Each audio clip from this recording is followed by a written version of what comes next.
Orang berbuat amal soleh itu ada kenikmatannya. Orang buat dosa ada kenikmatannya. Tapi dua kenikmatan ini mustahil bersatu, nggak bisa. Antum kalau merasakan nikmatnya ibadah, dan itu dengan cara ibadah itu tanda kutip harus dipaksakan, nggak bisa nggak. Kalau antum tidak paksakan sholat malam, mulai nanti malam bunyiin jam beker, atur sejadahnya, bubuhi minyak wangi, paksain diri bangun, mustahil. Sampai mati antum tidak akan sholat malam. Karena syaitan nggak mau kita ibadah, harus dipaksakan tuh. Kalau kita tidak paksakan, jalan ke rak buku kita di rumah yang kita taruh Al-Quran, paksakan jalan ke sana, ngambil Qurannya, paksakan baca selembar sehari, tidak bakal dibaca sampai kita meninggal. Mungkin sampai anak cucu kita juga tidak sentuh Quran itu. Mereka cuma mengenang, oh itu Quran nenek dan kakek saya. Nggak bisa kalau nggak dipaksain. Ibadah yang dipaksakan, Allah gunakan kata-kata paksa dalam Al-Quran ini ya, tanda kutip bahasa saya ini ya. Allah SWT mengatakan, a'udzubillahi minasyaitonirrajim, walladzina jahadu fina lanahdihannahum subulana. Orang yang memaksakan diri ke jalan kami akan pandu menuju ke jalan-jalan kami.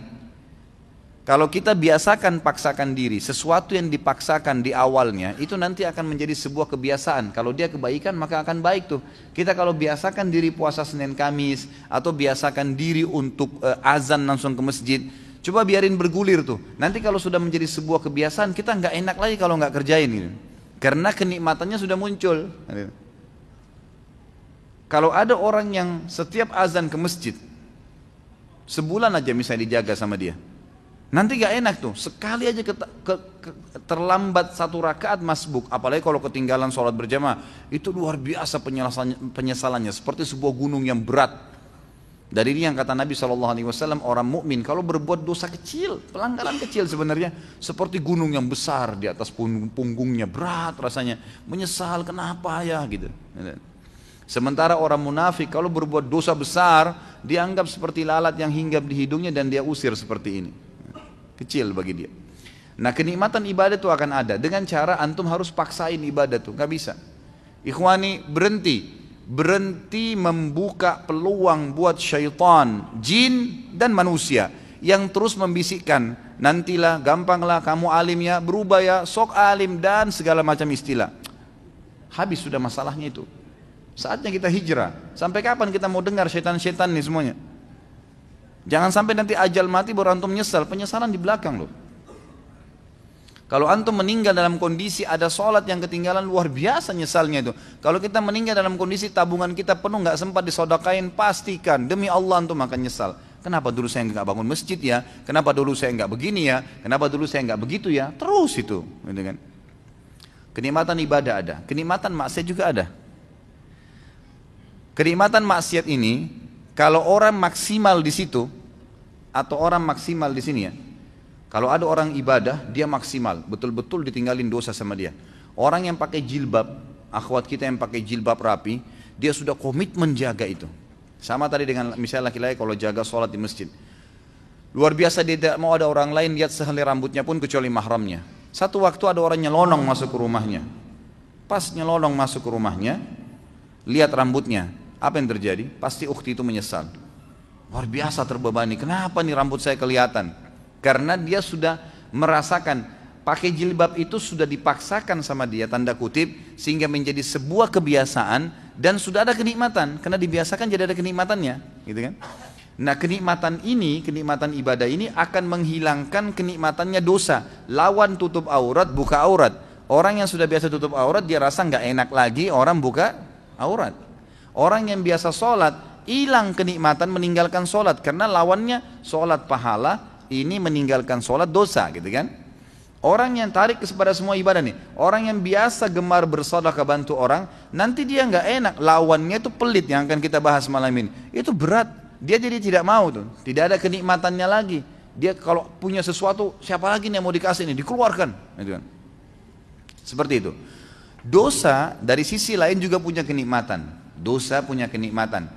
Orang kalau sudah membiasakan diri dalam kemaksiatan, misal perempuan tidak tutup aurat, dia pakai celana pendek, pakai celana ketat, bajunya luar biasa terbuka, gitu kan? Kenikmatan dia jadikan sebagai kebiasaan, muncul kenikmatannya itu. Makanya semua yang dibeli pakaian pendek semua. Kenikmatan ibadah lawannya tutup aurat itu hilang dari dia. Mustahil dia mau tutup auratnya, gitu kan? Karena dia sudah merasakan kenikmatannya maksiat nih. Gitu. Tarik ini dalam semua kemaksiatan apapun yang antum rutinkan. Makanya sering saya bahasakan ikhwani, Allah Subhanahu wa taala menyibukkan kita dengan kegiatan-kegiatan agama tuh. Dibuatin jadwal seharian, ada jadwal sholat, ada jadwal baca Quran, ada amal-amal soleh, banyak programnya ditawarkan supaya padat. Syaitan untuk membuat agar program-program ibadah ini terganggu, dibuatin program juga sama dia, program-program kemaksiatan.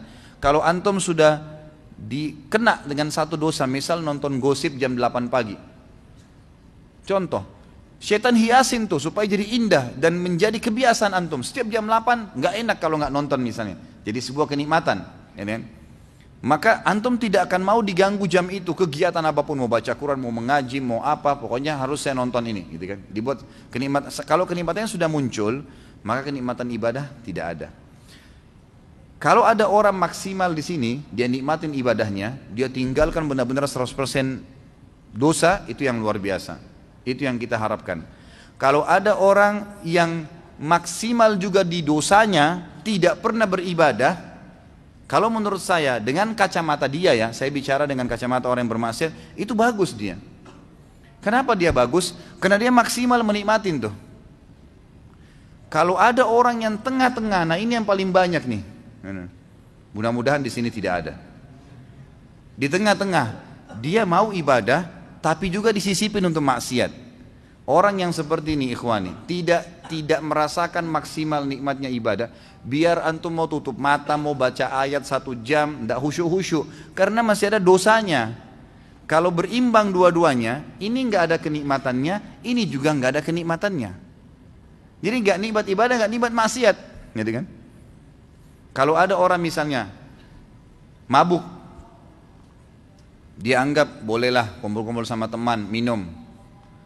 Tapi dia juga jaga 5 waktu sholat. Kira-kira pada saat dia mabuk jam 2, jam 3 malam, dia pikirin sholat subuh, terganggu nggak? Lagi mabuk, duh sebentar mau subuh nih. Nggak nikmat tuh mabuknya. Ya nggak maksimal, karena dia masih terbebani dengan sholat subuh. Jadi kalau ada orang mabuk sekalian, dia nggak pikir sholat, itu maksimal dia.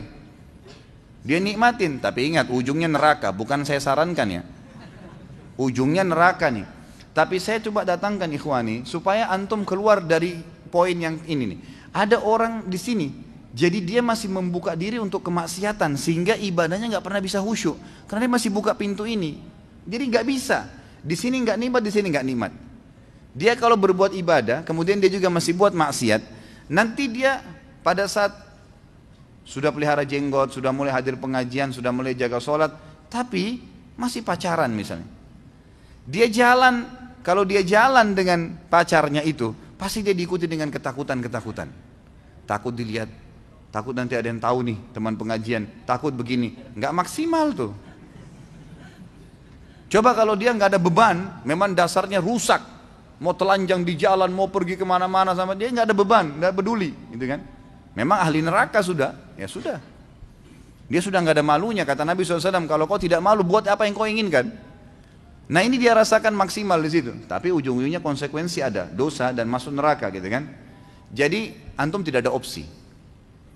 Menjadi orang yang mukmin memang sejati, nggak ada lagi peluang untuk maksiat. Udah habis ceritanya itu. Bisikan-bisikan syaitan untuk gini, untuk gitu, negosiasi supaya masih mau ngurangin kekhusyuan pahala, ngurangin sedekahnya. Buka dompet 50.000, 10.000, sama 5.000. Pas antum buka niat mau sedekah buat orang fakir miskin. Begitu antum buka, syaitan bisikin, 5.000 aja. Dia ambil 5.000 kasih. Enggak, a'udzubillahi minasyaitonirrajim. Makin besar jaring yang kita lempar, makin besar ikan yang didapat. Bagaimana caranya orang mau dapat ikan paus pakai cantolan yang kecil? Jebol lah. Untuk nangkap ikan teri dipakai untuk panggil ikan paus, nggak bisa. Pakai kapal tanker. Tuh dapat ikan paus tuh besar, gitu kan? Ngasih 1.000 rupiah minta sama Allah kesehatan, kekuatan, keturunan, selamat dari neraka, masuk surga, jodoh yang baik, wah luar biasa. Gimana caranya? Padahal kalau dia belikan atasannya hadiah, dibungkus, kemasan bagus, macam-macam. Kita kalau kasih fakir miskin, ikhwani, itu kita bukan kasih dia sebenarnya. Kita seperti memberikan hadiah kepada Allah itu. Makanya para ulama mengatakan, Urwah Ibn Zubair rahimahullah, seorang ulama tabi'in yang masyhur, beliau mengatakan, jangan kalian menganggap sama sekali sedekah yang kalian keluarkan itu bentuk sedekah, itu hadiah yang kalian berikan kepada Allah. Maka malulah seseorang di antara kita kalau memberikan kepada Allah lebih sederhana dari apa yang dia berikan kepada orang yang dia hormati dari manusia. Kalau perlu, kalau kita mau kasih buah, memang di packing resmi, bagus, kasih fakir miskin. Itu gimana senangnya dia. Dia sih cuma dapat duniawianya, tapi Allah memberikan kita balasan sesuai dengan kadar keikhlasan kita. Gitu kan? Jadi di sini maksimal ke sini, dan ini sudah tolak. Saatnya hijrah, nggak bisa sampai kapan nih? Gitu. Kalau setengah-setengah percuma gitu. Tidak akan merasakan kenikmatan semuanya.